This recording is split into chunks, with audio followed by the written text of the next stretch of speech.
Gjatë këtij viti në Korçë janë zhvilluar një sër aktivitetesh kulturore me qëllim nxitjen e të rinjve drejt artit dhe zbulimit të talenteve të tyre, pas suksesit të festivaleve të konsoliduara, si Rin Show, Festivali i Teatrit të Rinjve dhe Festivali Koral.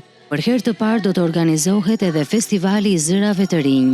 Drejtoresha e Qendrës së Kulturës dhe Inovacionit Blerta Belliu theksoi se këto iniciativa kanë si synim jo vetëm aktivizimin e të rinjve, por edhe ruajtjen dhe gjallërimin e traditës artistike e kulturore të qytetit të Korçës. Ky ka qenë viti i të rinjve, e kam quajtur unë, sepse përveç Rin Show që ju e dini, kemi Festivalin e Teatrit, kemi Festivalin Koral, që fillon punën në nëntor dhe shfaqet në muajin dhjetor, në muajin e festave.